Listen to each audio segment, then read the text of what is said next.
Hello, I'm Keith Howes and I was features editor of London Gay News from 1976 to 1979. Now, in 1975 there were rumblings in the music world, and by 1976 these rumblings had manifested themselves as something called punk rock. In 1977, during the Queen's Jubilee, the Sex Pistols released their famous single, which was setting the Queen in a slightly different light than hitherto. It was hardly William Walton. And by 1978, punk had become an accepted fact. Well, at least in certain music circles. In the gay world, punk was looked at as something from the Viking raids of many centuries before. Now, Gay News had been reviewing certain of the punk groups in its Sapphires and Diamonds section, and eventually we decided that we would do a feature article on it, and I was the one that was chosen to do it because I was the features editor. But luckily a young man named Alan Wall, who was quite an expert on pop music generally and a bit of an expert on punk, said that he would accompany me on my journey to discover punk, what's in it for us. And on this journey we met these extraordinary people. The first and most extraordinary was a woman called Jordan, a young woman who painted her face in all sorts of transfigurational patterns and had spiky blonde hair. And if you've seen the Derek Jarman film Jubilee, watching her sing Rule Britannia is a sight that you will never, never, never forget.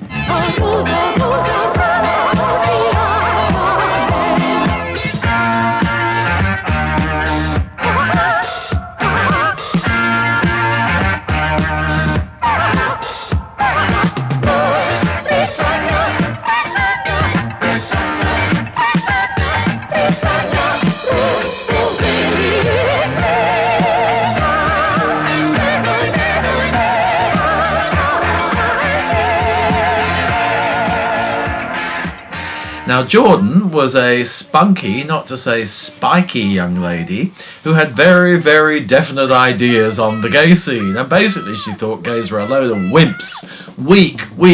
Whatever happened to the gay artists of hitherto who stood up for their rights? No, she didn't like these wimpy gays at all. Now, at this point, I sort of thought, well, it's about time to intervene. And I said, but you're supporting freedom for all. You're about individuality. Surely you can have gay wimps in your freedom call. And she said, well, yes, I suppose you can, but I think they're weak and wimpy and they need to spruce up a little bit, and punk could be the thing. Although by that time I think she was going off the whole idea of punk. We then went on to a young man, very handsome young man, an ex-model named Gene October, and he also appears in the Derek Jarman film Jubilee. What's that? It's top of the pop. What, again? Yeah, they believe in overkill. He's cute. Who is it? How should I know? And he wasn't gay himself, but he said he felt that punk had given room for a lot of expression from for gay people, particularly young gay people. Then we moved on to Pete Shelley, he of the Buzzcocks, who was bisexual. Well, you tried it just for once, found it alright for kicks, but now you find out that it's a habit that sticks, and you're an orgasm addict. You're an orgasm addict. Sneaking in the back door with dirty magazines. He felt that he didn't have to come down on one side or the other because you're missing 50% of human life, and this was echoed by Fabian Quest of a group named Raped. Not rape or rapist, but Raped. And he felt that the title was perfect because he felt that he had been raped by society. But feminists didn't quite see it like that, and the group was picketed, I think, in a number of venues. Rape complained that most gay venues were very, very conservative, and they were still stuck in the Judy Garland, Barbara Streisand hinterlands, and that punk was really moving them on out into the real world to connect with real people, like working class gay people who worked in factories. The last port of call was with a group named Handbag, who'd been slogging it away for about 2 years to complete public indifference, especially in gay clubs, and I think they're probably still toiling to this day. I think the impression I got was of extremely intelligent, lively people, particularly Pete Shelley, who I think is still going with the Buzzcocks, which of course the name became part of the show, never mind the Buzzcocks. And even Jordan, who I had a little bit of an argy-bargy with, she did have some very interesting points to make. And of course the titles of some of the music of those days were so wonderful. Wayne County's "You Don't Want to Fuck Me, Fuck Off." If you don't wanna fuck me, baby, baby, fuck off. If you don't wanna fuck me, baby, baby, fuck off. Which of course unfortunately led to this thing called gay attitude, which made itself very prominent I think in the late 80s and 90s, but which was probably very useful during the AIDS crisis, where people had to bring as much aggression, channeled aggression as possible in the face of public indifference and hostility, and the fact that friends were dying and they themselves were dying and not getting the proper medical attention.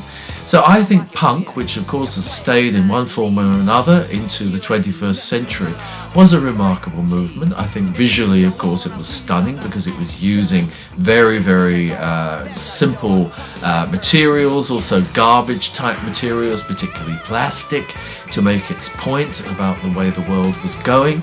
Its music, although, fairly, I suppose, barbarian in its style, has a lot of charm and actually makes quite a bit of sense still today.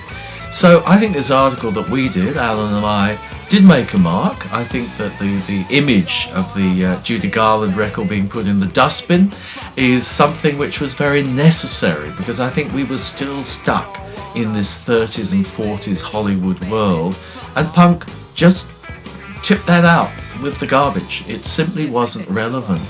Unfortunately not, because I personally liked that world myself, but I had to accept that we'd moved on. And of course the influence of the Sex Pistols was felt by people like Tom Robinson, who formed the Tom Robinson Band and was enormously influential with his song Sing If You're Glad to Be Gay, but also other songs like Power in the Darkness and Up Against the Wall. Fabian Quest said that he hated Tom Robinson, and the feeling was mutual. He hated the way that Tom Robinson rammed I'm gay, and you better get used to it and like it down people's throats. A lot of the punk musicians didn't want to do that. They wanted a more subtle thing. They didn't want to say that they were going to go with a boy tonight or a girl tonight. They might go with the boy and the girl if they met them that night.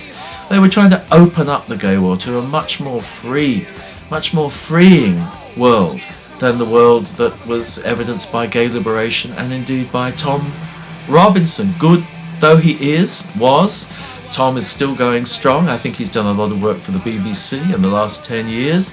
And of course Tom is now married, he's got 2 children, and he still calls himself gay. Rereading the article that we did on punk, it makes me realise that Gay News had, in a way, an unrealised potential. It would have really worked as a kind of news magazine with really thought out articles. We did one on alcoholism, which was, I think, very good. We did one on gay businesses. I did one on science fiction, gays in science fiction, but the amount of time it took to actually go and interview people, to read books, to do all the research, we simply didn't have the time to do it. But I do regret that more articles like Punk, What's in It for Us, weren't produced during my time with Gay News, because it reads extremely well now. I do recommend it, I may say, both to students of popular culture and also to journalism students, of what you can do, both with the actual journalism itself and with the visual style, because we had very, very primitive means of presenting articles, and I think the photographs and the way they're done is quite good for a small independent newspaper. So good for us that we tackled punk, and I think we came out very well as a result.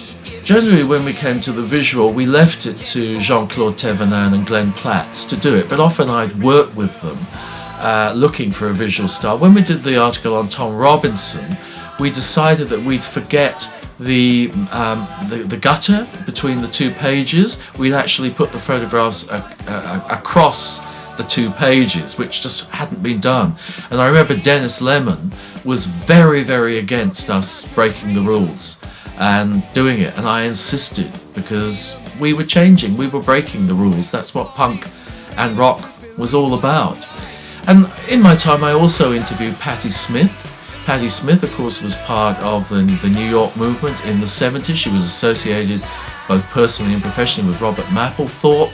I found her a delightful person, most interesting, and she said to me, you know, she didn't want to be known as a dead icon. She wanted to be known as a live artist. She wanted to actually do something in her life and not just be one of these people that's kind of remembered as being associated with Robert Mapplethorpe. But I actually called her Rock's Isadora Duncan. She had that very haunting quality about her. And there were other people that we interviewed too on the rock pop scene. And although I was not particularly part of that, I did go to some punk concerts, and my goodness me, you're talking about the earth moving, it certainly did.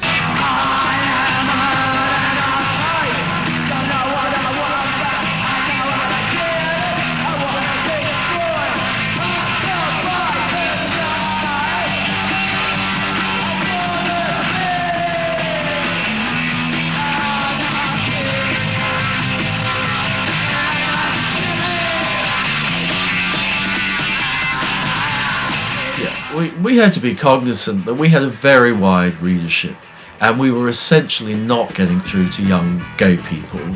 Neither was the campaign for homosexual equality that we were missing. And of course punk and other movements, they were getting through to young people. So this, I think, was an attempt to understand what was happening and why gay news, I don't think, can ever truly be a paper of the entire gay community. It just wasn't possible to do that, and I don't think there's any gay publication at the moment that it comes anywhere near to the outreach that gay news succeeded in achieving.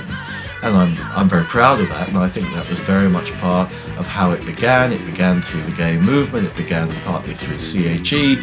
Dennis was a great popularizer. He hadn't been to university, he wasn't an elitist, I'm not an elitist, so he and I worked very, very well together because we were really on the same page, that we were open to everything. We didn't reject anything. Grand opera, punk, rock, Judy Garland, environmentalism, veganism, paganism, everything was there. And I think that's the only way truly to represent the gay community.